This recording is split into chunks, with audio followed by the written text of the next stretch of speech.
Bienvenue à tous sur WWE Info et voici les titres. Et bien sûr on parlera dans cette émission des Slammy Awards, mais avant toute chose parlons un petit peu de Ryback. Comme vous le savez, il y a 2 semaines, CM Punk dégainait une énorme pipe bombe et tout le monde a pris la WWE, et surtout lui bien sûr que Punk accusait d'être dangereux et bourré de stéroïdes. Ryback avait promis de réagir, il a répondu dans l'émission de radio The Franchise et voilà ce qu'il a dit. C'est un peu décevant d'entendre de cela, il me l'a jamais dit en face. Entendre ce qu'il a dit, notamment dans mon dos à Vince, me gêne un peu. Les choses ne sont pas bien passées pour moi après la période où nous luttions ensemble. Pourtant, j'étais là tous les jours à m'entraîner, à faire mon job, afin de faire tourner la situation. Il a dit que je lui avais volontairement cassé des os.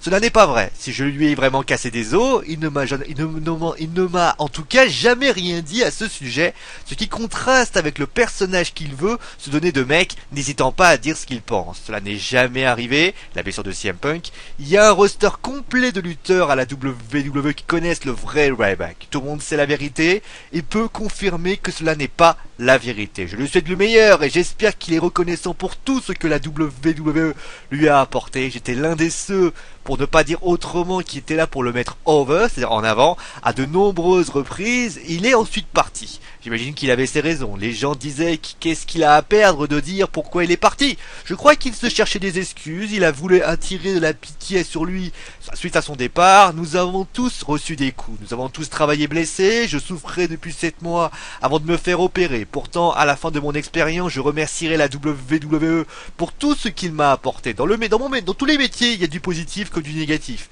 Il faut retenir le positif, il ne faut pas être amer parce que personne ne sait ce que l'avenir sera. Je lui souhaite vraiment le meilleur. Je ne veux pas me mettre à entamer une guerre des mots. Cela n'en t'apportera rien de bon à qui que ce soit et à quoi que ce soit. J'espère qu'on le reverra un jour. Si j'avais été aussi mauvais et dangereux sur le ring, que je lui avais vraiment pris 20 ans de carrière comme il le dit, croyez-vous vraiment que la WWE m'aurait fait affronter des personnes comme John Cena, Dolph Ziggler ou d'autres talents? Non, sûrement pas, il m'aurait fait partir. Nous avons un roster complet de gars qui connaissent la vérité, il a dit ce qu'il avait à dire, je respecte son opinion mais cela n'est pas vrai. Je sais que des personnes vont vouloir le croire et d'autres non. Dans quelques semaines, tout le monde aura oublié que je continuerai mon aventure à la World Wrestling Entertainment. Voilà ce qu'il a dit. Faites vos propres avis. À votre avis, est-ce que Ryback, ce qu'a dit CM Punk, est-ce que c'est vrai? Est-ce que c'est faux? En tout cas, Ryback a répondu à CM Punk et avec ses dires, avec ses propos qu'il a pu annoncer, on peut reconnaître au moins qu'il a su faire preuve,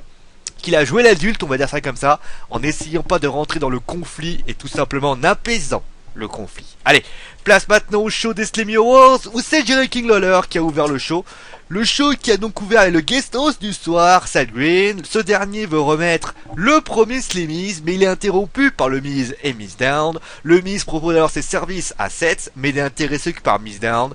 Finalement, le match débute. Le match débute, bien sûr. Quel match va débuter? Eh bien, où Seth Rollins a battu Dolph Ziggler avec un Curse Stomp suite à l'intervention des GNG. Après cela, Kofi Kingston est arrivé pour affronter Stardust et on nous annonce alors que les New Day feront face au Gold et Stardust dans le kick-out de TLCS, mais nous en sommes pas là et Kofi Kingston a battu Stardust suite à un crossbody. Ensuite, pour la promotion du titre de féminin de NXT, Charlotte a affronté Natalya et victoire de Natalya suite à un small package. Bray Wyatt est arrivé ensuite pour parler de ses actions à SmackDown. Cela est dû à la destruction de sa chaise et pour se venger, il a détruit Dean Ambrose. Il termine en disant qu'à TLCS, la fin se rapproche et il sera au-dessus de cette échelle pour le prouver. Une ambulance arrive alors et Dean Ambrose en sort et commence à tout lui balancer. Après quelques minutes, Ambrose dit à Wyatt que l'ambulance sera le seul moyen de locomotion qu'il utilisera pour quitter l'arena car il le mangera tout cru. Après cela, Eric Rowan affrontait son ancien ami Luke Harper et victoire d'Eric Rowan par disqualification après qu'Harper l'ait poussé sur une échelle. Après le combat, Rowan réagit et expédie Harper sur un escalier le faisant tomber hors du ring.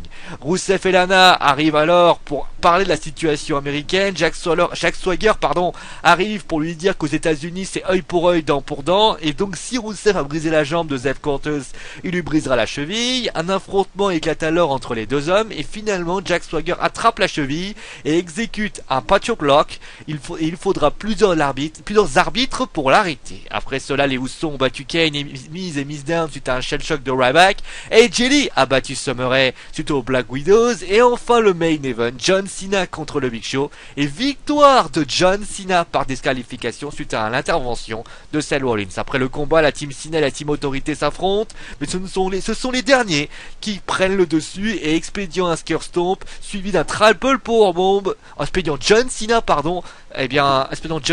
sur la table, à travers la table des commentateurs. Le show se termine par la célébration de la team Autorité. Allez, place maintenant, à ce que vous attendiez tous, bien sûr, les célébrations et forcément les vainqueurs des Slammy Awards.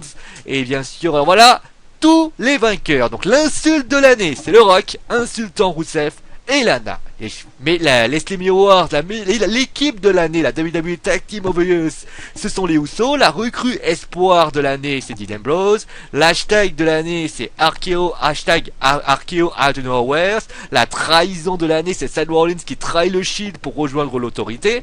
La participation, c'est-à-dire le meilleur chant de l'année, c'est le You Sold Out, et c'est Seth Rollins qui l'a récupéré. La superstar NXT de l'année, c'est Sami Zayn.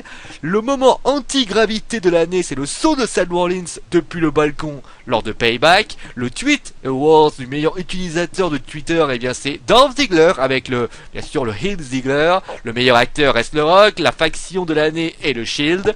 L'animal de l'année, c'est Bunny. Le meilleur couple de l'année, c'est Daniel Bryan et Brie Bella. Mais Daniel Bryan a également remporté le titre de la rivalité de l'année avec Daniel Bryan contre l'Autorité. Le guest star de l'année, c'est Hugh Jackman. La diva de l'année reste Ed Jelly.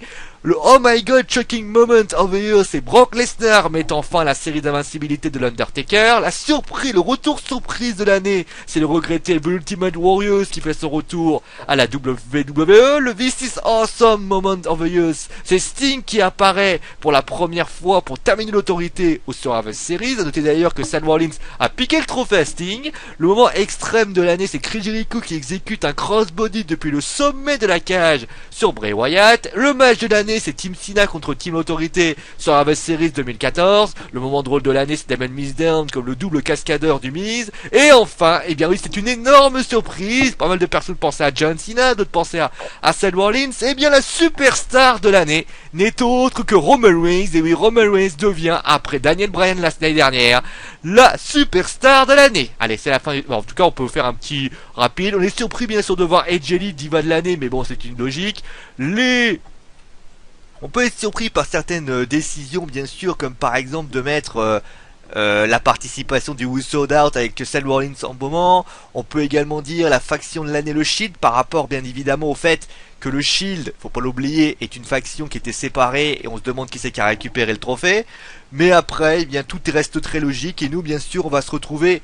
Et c'est donc forcément, les Slammy Awards ont été très logiques cette année. Allez, on va se retrouver, bien sûr, c'est la fin de WWE Info. On va se retrouver demain avec, bien sûr, Brock Lesnar, les résultats de Main Event et les audiences de Raw de la semaine dernière. Allez, c'est mon animaux parce que je l'ai dit. Allez, ciao à tous.